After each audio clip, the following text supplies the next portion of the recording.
Hi guys, and welcome to my review of the Toshiba Kira Book, also known as the Kira 107. It is Toshiba's top of the line Ultrabook.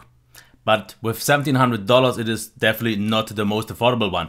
Is it still worth buying? Let's take a look at it now. Here on the top we can see it can be scratched up a little bit, so it is maybe not the most rugged one. The plastic itself here feels quite okay. It doesn't really bend, so that is okay, but it is still just plastic, so for the price I would expect a little bit more, same as on the bottom. It does flex a little bit more than the top does.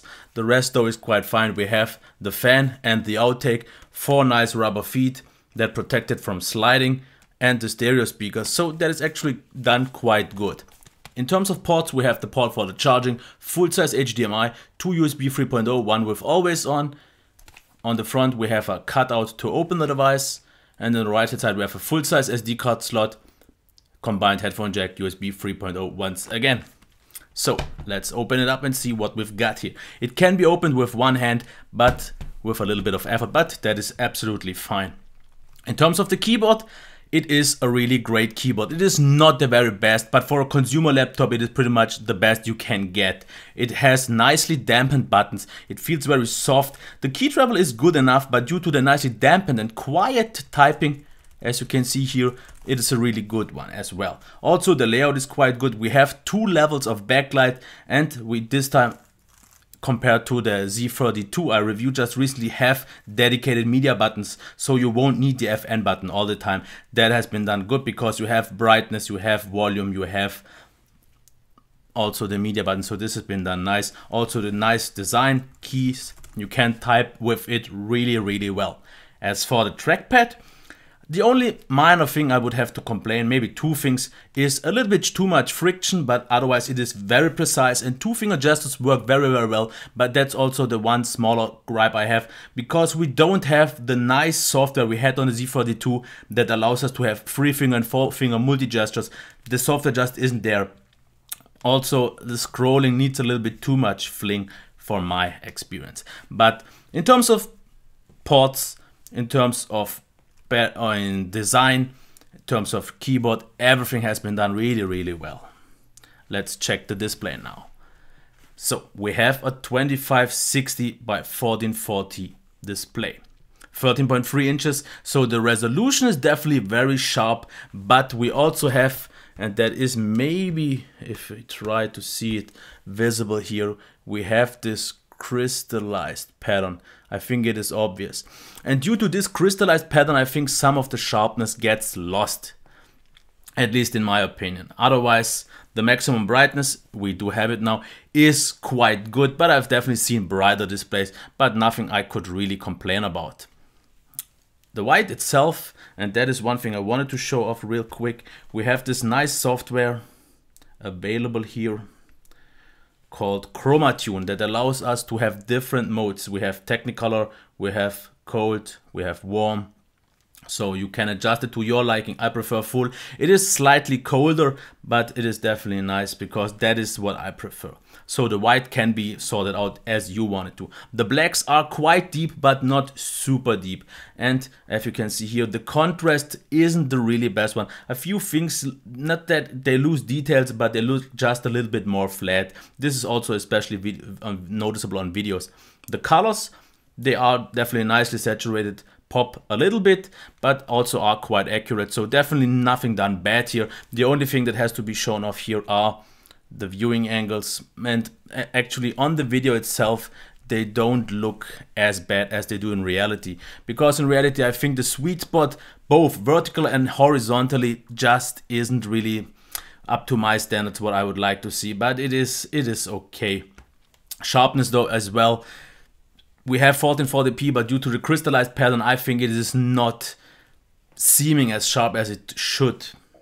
That's it for the display. Let's take a look at the sound now, and let's get started.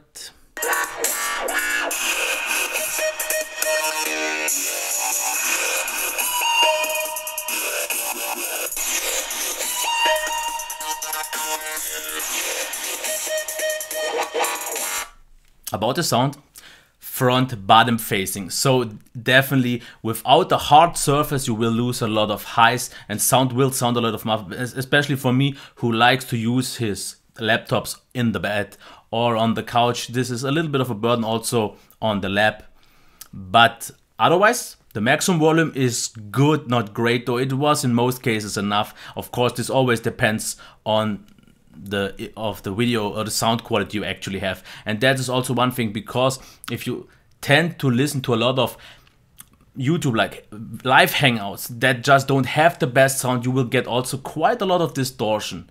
Otherwise, not a lot bass. Mids are a bit weak, highs are clear enough for bottom facing, but overall it is good, not great, acceptable. It is fine and don't really have too much issues with, but for this price point I would just expect more, same as for the display. So let's check the performance here real quick. Just one thing for quick.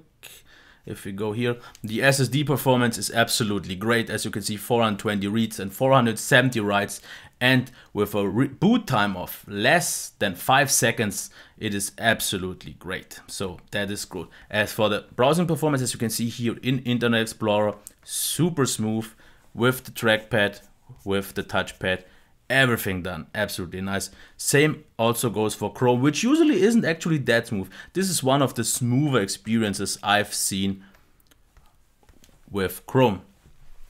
Otherwise, photo editing, video editing, all that is no problem. Of course, rendering times aren't on a level of a desktop CPU, but for an i7 dual core with 256 gigabytes of RAM and 8 gigabytes of RAM, and I meant 256 storage, this device performs top of the line, but it is just an Ultrabook without dedicated graphics, without anything special, and you get similar performance on other devices. But for a standard Ultrabook, this is pretty much as good as it gets. As for the battery life, 1 hour of charging gets you to 67%, and after 2.5 hours you are at 100%.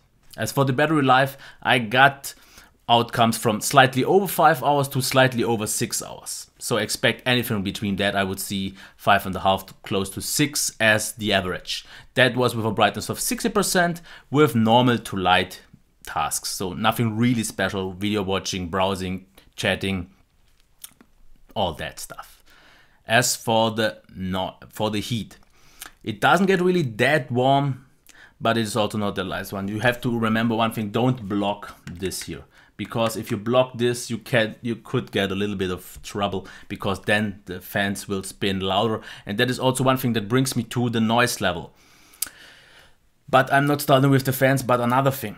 Coil whine in normal use itself, if the device does nothing, is not really existent and practically not real. But one thing, and I won't be able to show it off, but if the content on the screen, and let's just try it.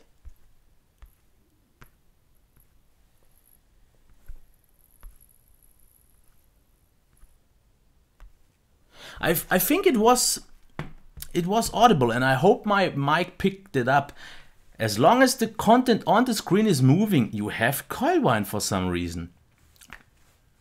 That is a bummer, because if you scroll with the touchscreen, I heard it a lot of times. Okay, if you are in a normal environment in terms of sound, you won't really notice it and you won't distinguish it. And as long as any sound is coming from the device itself, if the fan starts spinning, you won't notice it. But still, that a device for $700 has something like that is quite disappointing. As for the fans, the device definitely isn't silent a lot. It is like silent maybe 50% of the time. Okay, I have to note once again, same as on the last recent review for the Toshiba, the temperatures here are much higher, so I get why the fans kick in more often. But compared to my personal laptop, it was spinning the fans when my laptop didn't. But therefore, the lowest RPM of 3000 is absolutely acceptable. Most of the times you don't even notice it that much. At least it's harder to distinguish.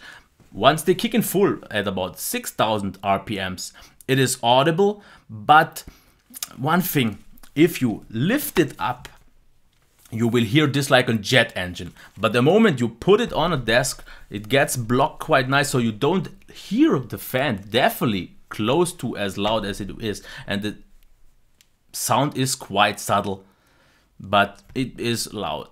not super loud though. So it is, in terms of noise, a little bit of a hit and miss, because I don't like the coil whine when moving, and the fans are just on too often, even though not that loud.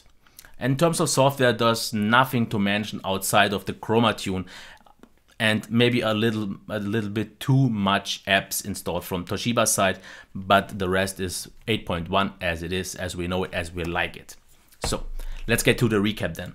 Design and build quality are really nice, but not what I expect from a device like this, because with 1.35 kilos, it is very lightweight, it is quite compact in my things, it is also quite thin, but nothing outstanding, especially not for the price. We have a good amount of ports, the keyboard is very good, trackpad is good, slightly more than good actually, but that's about it. The display is a bit disappointing, mostly because of the not that great viewing angles, and the crystallized pattern I just don't like, because the display isn't as sharp as it could be. Otherwise, the contrast ratio isn't the best, so I think the display is one of the more disappointing things here on this laptop.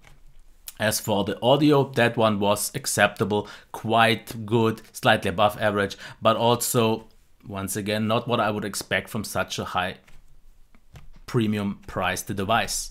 Performance though is top notch, nothing to complain here. Very fast, very zippy, very lightweight, and it did all the job it had to do very, very well. In terms of battery life, I think that's pretty much average today. Nothing out of the ordinary. I would expect at least to get solid 6 hours, but I also got a few times below 6 hours, so there's definitely a bit room for improvement, but it should be good enough for most of the times. Heat was okay, but therefore the noise not bad, but also definitely not great, and the software is pretty much okay. So would I recommend this device? Definitely not for this price. For $1,700, you make just too much sacrifices. You don't get the build quality you would expect from this price. You don't get a display you would expect. You don't get a sound you would expect. You get the performance you would expect. You don't get the battery you should get for this money, and the noise level is also too high. So as you can see, there is nothing outstanding. The two great things are its lightweight and compact design, but even that is not enough, same as the performance, because you get the same performance on devices priced a lot lower. For $1,000 maybe yes, but for $1,700 definitely no. Sorry, no. Just too expensive for what you get. Okay, this was my review of the Toshiba Kirabook K107. Let me know what you think, and I know it sounded a little bit negative, but for this price, you have to expect a lot more. Okay, until next time, bye.